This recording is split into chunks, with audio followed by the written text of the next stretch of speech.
नेताओं के सपोर्ट में अपने हाथों को उठाते हैं, बड़े बड़े लोगों के इस्तकबाल में अपने हाथों को उठाते हैं। मगर मैं पैगाम देना चाहता हूँ मेरे सुन्नी मुसलमान भाइयों, जो हाथ बड़े बड़े जमींदारों के सपोर्ट में उठाए जाते हैं, जो हाथ बड़े बड़े नेताओं के सपोर्ट में उठते हैं, उन हाथों की हिफाजत होगी या नहीं, इसकी कोई गारंटी नहीं है, इसकी कोई जमानत नहीं है, इसकी कोई गारंटी नहीं है।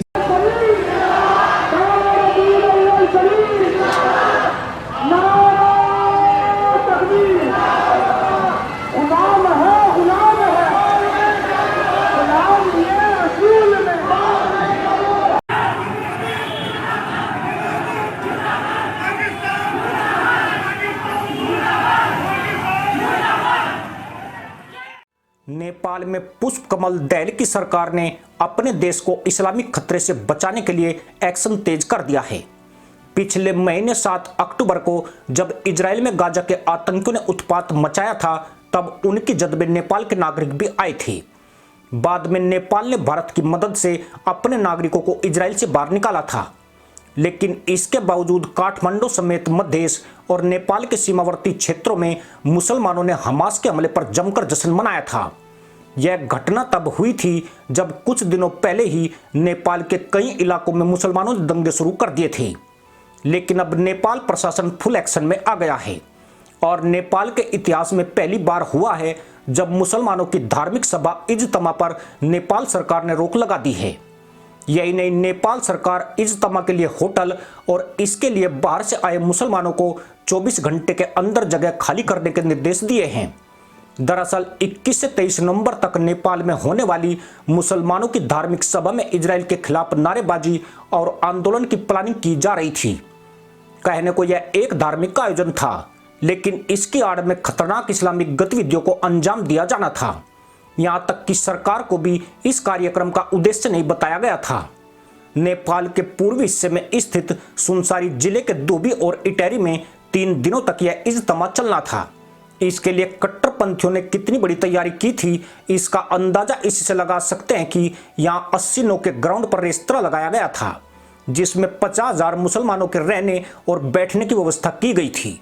यही नहीं, दुनिया भर के कई देशों से मुसलमानों को इज्तिमा के लिए आमंत्रित किया गया था।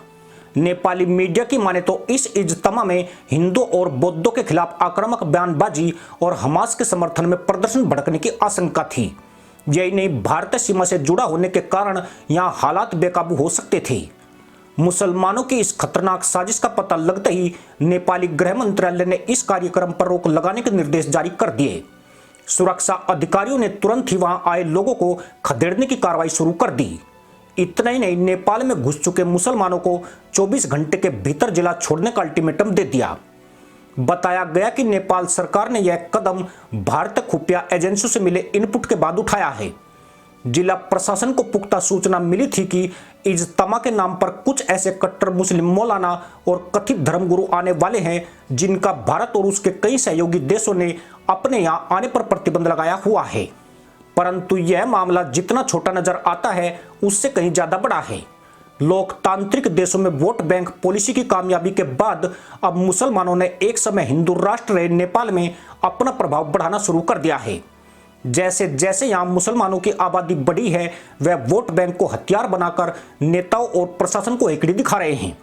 हालांकि अभी वह ज्यादा गुणा भाग की हालत में नहीं है, लेकिन नेपाल में धार्मिक आयोजन और दंगे फसाद कराकर सरकार को डराने और दबाव बनाने की रणनीति जारी है।